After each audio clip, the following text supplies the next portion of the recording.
अंधकासुर को वर नहीं मिलना चाहिए। हमें रोकना होगा उसे। हमें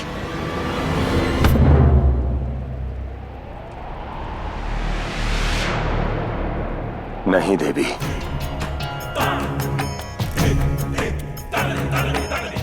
कर्म का फल मिलना निश्चित होता है और अधर्म चाहे जितनी शक्ति क्यों ना प्रदान कर ले, कोई भी वर क्यों ना प्राप्त कर ले, धर्म को कभी नहीं हरा सकता। इसलिए देखती रहिए कि आगे क्या होता है। मैं इसे वर अवश्य दूंगा, क्योंकि जैसा तप इसने किया है किसी और ने नहीं किया। समझने का प्रयत्न कीजिए, अन्यथा अनर्थ हो जाएगा। स्मरण रहे नारायण, ये ब्रह्मलोक है और इस ब्रह्मलोक में कौन कब कितने समय तक रुकेगा, ये निर्णय मेरा होगा।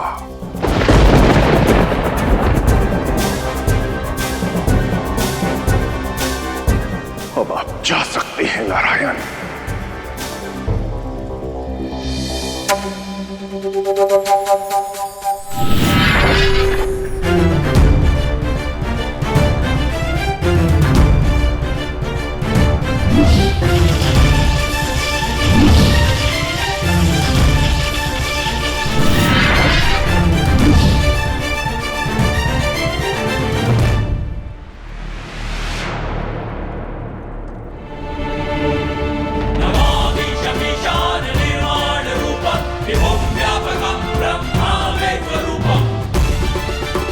अंधकासुर, मैं ब्रह्मदेव तुम्हारे तप से अति प्रसन्न हुआ। मांगो, क्या वर चाहिए? दो वरों की अभिलाषा है ब्रह्मदेव। एक, कि मेरी आंखों की ज्योति लौटाए, मैं दृष्टिहीन ना रहूं, दृष्टिहीन ना रहूं।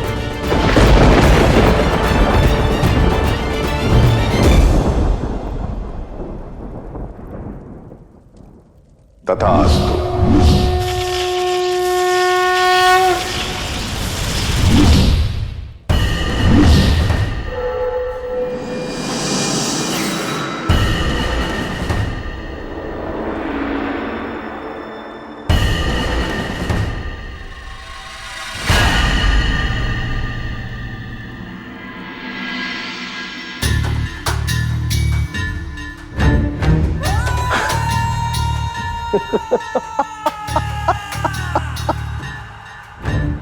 मुझे दिखाई दे रहा है ब्रह्मदेव,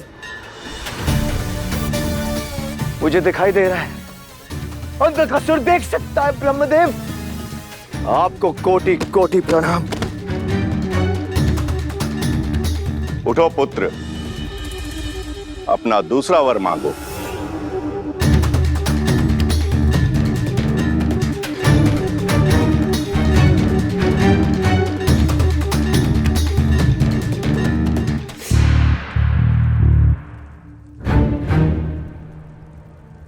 अमृतत्व, अमृतत्व, अमृतत्व।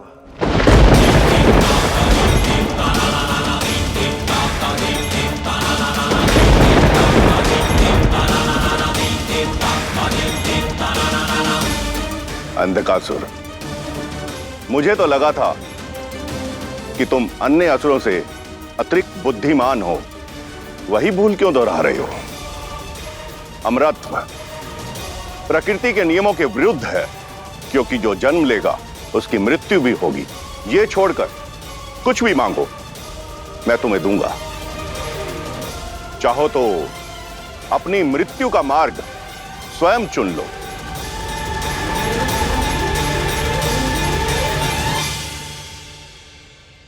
तो फिर अमृतत्व के बदले दो और वर दे दीजिए मुझे। उचित है, अमृत छोड़कर कुछ भी मांगो, सब दूंगा, क्योंकि तुम्हारे जैसा तप आज तक किसी और ने नहीं किया। पहला वर, मेरा रक्त जहां जहां गिरे वहां अनेकों अंधकासुर पैदा हो जाए।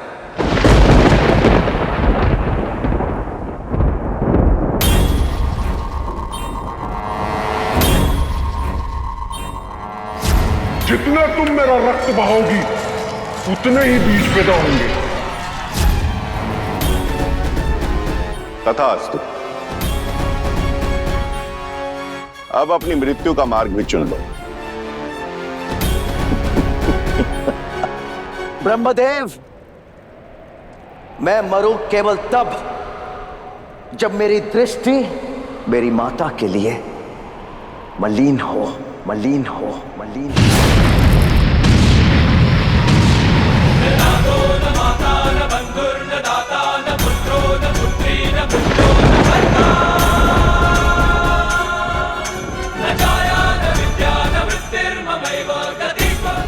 सोचिए मत ब्रह्मदेव, दीजिए वर। पुत्र की कुदृष्टि अपनी माता पर पड़ना असंभव है। ये वर तो अमृत जैसा ही हुआ। आप ही ने कहा था अमृतवा के सिवाय सब कुछ देंगे, तो विचार कैसा? महादेव, यदि अंधकासुर को यह वरदान मिल गया तो वो अमर हो जाएगा, और ब्रह्मदेव को तो उसे यह वरदान देना ही पड़ेगा। अब क्या होगा महादेव? कदाचित समुद्र मंथन के बाद से जो असुर अमृत की आस लिए बैठे थे, उनमें अंधकासुर अमर हो जाए, या इस कथा के माध्यम से यह प्रकृति इस संसार को कोई सीख दे जाए। और वैसे भी घटती घटना का उचित विश्लेषण करना कठिन होता है, इसलिए समय पर छोड़ दीजिए और देखती रहिए कि आगे क्या होता है।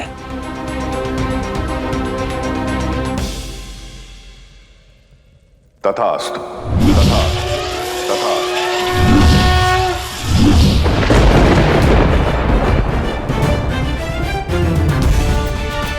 जब तक तुम्हारी कुदृष्टि तुम्हारी माता पर नहीं पड़ेगी, तब तक तुम्हारा संहार करना असंभव होगा।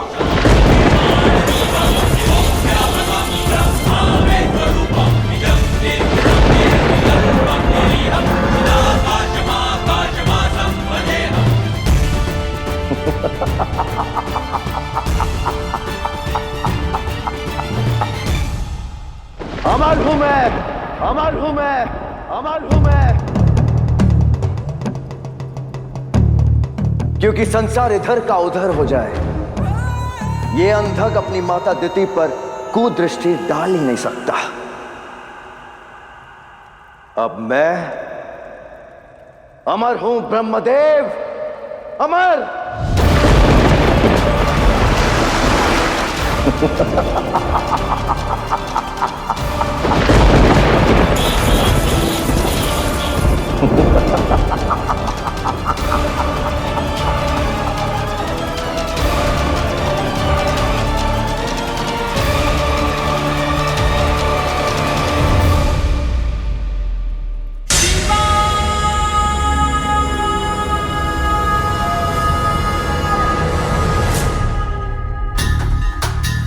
ब्रह्मदेव, आपके दिए वरदान अनुसार मैं आपसे भी नहीं हार सकता। अर्थात? मैंने तो आंखों का तेज पा लिया ब्रह्मदेव, किंतु संसार को केवल अंधकार दूंगा।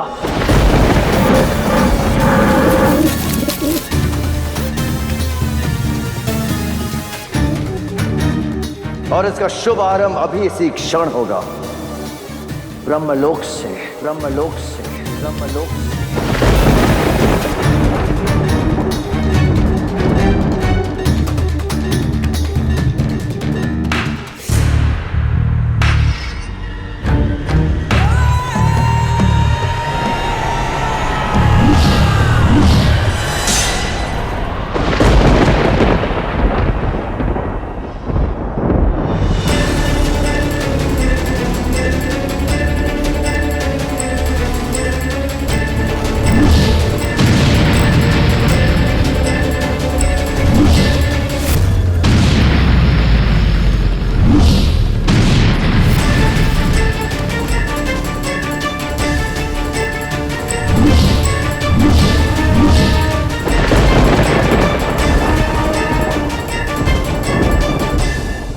अंधकासुर, बंद करो ये अपने अधर्म का तांडव।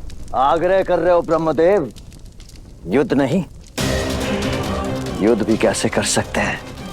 यदि युद्ध हुआ तो आपकी पराजय तो निश्चित है। यह तो केवल प्रारंभ है संसार में छाने वाले अंधकार का।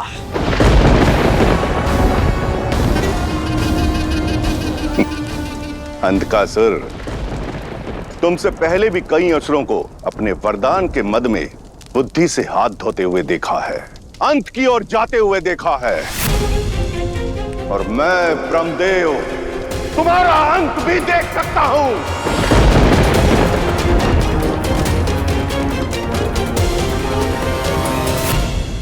ब्रह्मदेव, यदि आपके देखने पर ही विराम लगा दिया जाए तो भाग्य विधाता की ही दृष्टि छीन लूंगा मैं, ताकि फिर आप किसी का भी भाग्य ना देख पाए।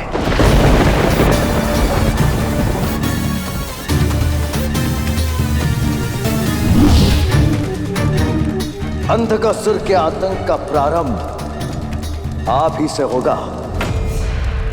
संसार के रचयिता को दृष्टिहीन करूंगा मैं, दृष्टिहीन करूंगा मैं, दृष्टिहीन करूंगा मैं।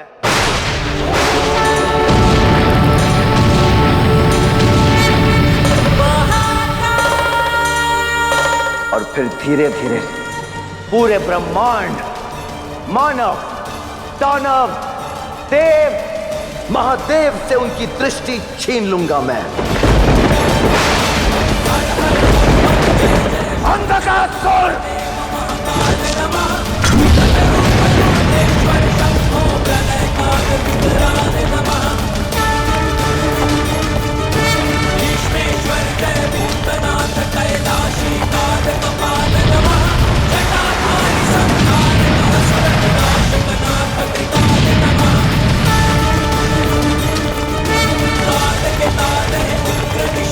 वरदान के मध्य में मर्यादा की सीमा लांघ रहे हो तुम। आ रहा हूं मैं, आ रहा हूं मैं तुम्हारे उस दंड का दंड देने, दंड देने, दंड देने।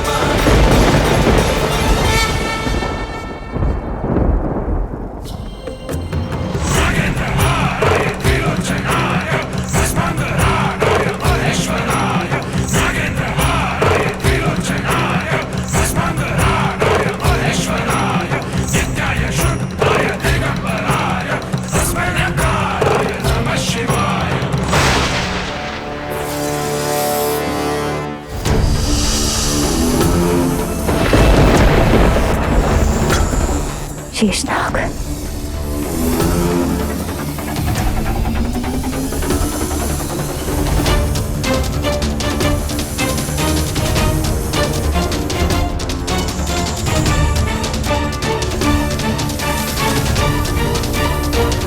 तुम्हारे आने का प्रयोजन शेषनाग,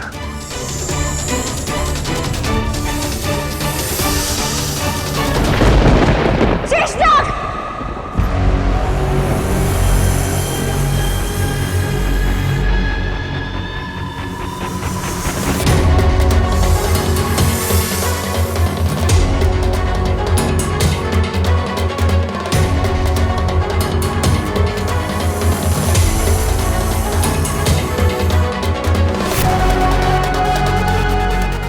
शेषनाग, मेरे आराध्य के आसन हो, इसलिए केवल आग्रह कर रहा हूं, मुक्त करो मुझे। ब्रह्मदेव को मेरी सहायता की आवश्यकता है।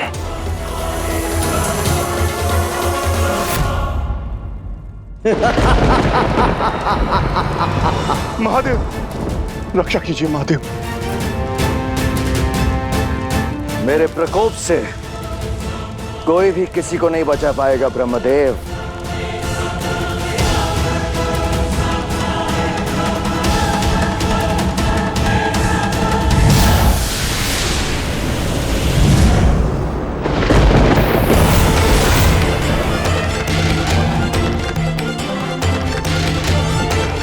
ब्रह्मदेव,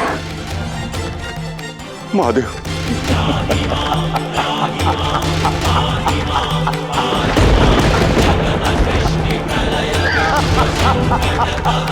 महादेव,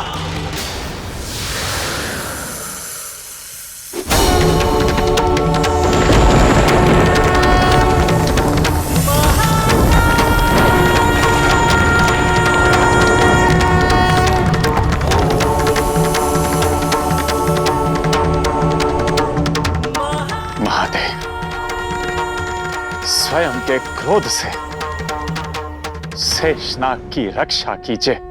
करो मुक्त मुझे, अन्यथा संहार कर दूंगा, संहार कर दूंगा।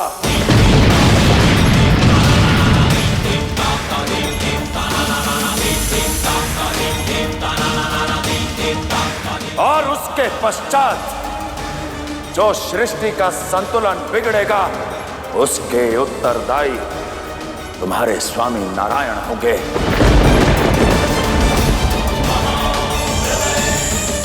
इसलिए शेषनाग, यदि अपने स्वामी नारायण को कलंक से बचाना चाहते हो तो करो मुक्त मुझे।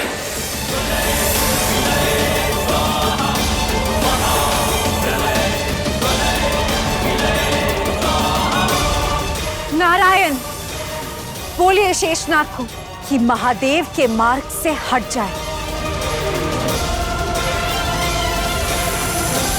हाँ शेषनाग, स्वयं को महादेव के प्रकोप से बचाइए। हाँ शेषनाग, स्वयं को महादेव के प्रकोप से बचाइए। नहीं शेषनाग, आज अपने कर्तव्य पथ से विमुख मत होना।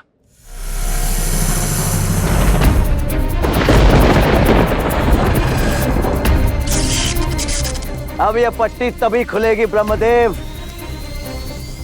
जब अंध का सुर मरेगा, अंध का सुर मरेगा, अंध का सुर मरेगा। और ये असंभव है। आज्ञा दीजिए ब्रह्मदेव। महादेव, मुझे कुछ दिखाई नहीं दे रहा महादेव, मैं दृष्टिहीन हो गया महादेव। महादेव!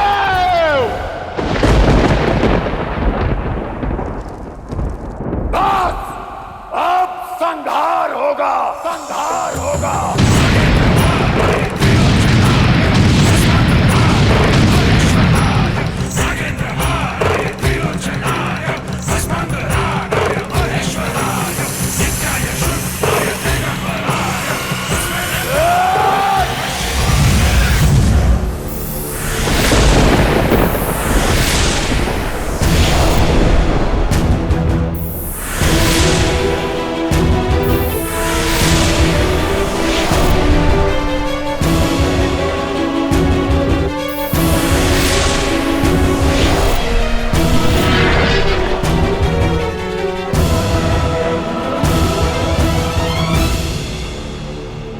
क्षमा महादेव, क्षमा। आपको रोकने का उचित कारण था मेरे पास। क्या कारण था? ब्रह्मदेव, उनकी आंख पर पट्टी बंध गई है। संसार का भाग्य निर्धारित करने वाले स्वयं दृष्टिहीन हो गए और तुम मुझे उद्देश्य की दुहाई दे रहे हो, दुहाई दे रहे हो, दुहाई दे रहे हो।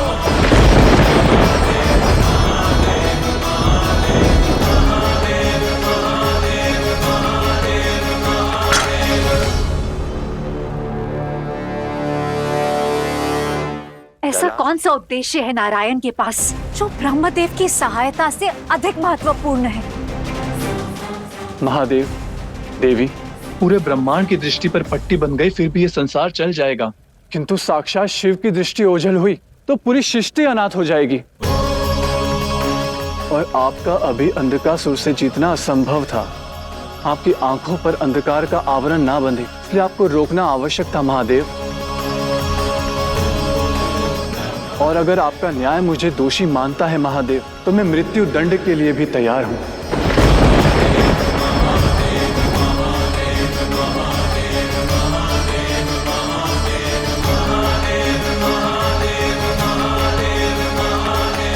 नारायण की भव्य पूजा की तैयारी आरंभ करो।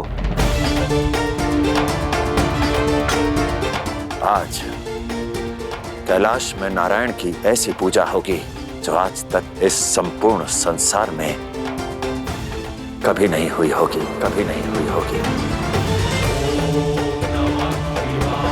शेषनाग, जाकर कह दो नारायण से कि ना वो प्रेम से आए, ना उद्देश्य से, परंतु अब भक्ति से आएंगे। अपने भक्त शिव की भक्ति की शक्ति से नीचे चले आएंगे और प्रसन्न होकर अंधकासुर की उत्पत्ति का भेद भी बताएंगे, भेद भी बताएंगे।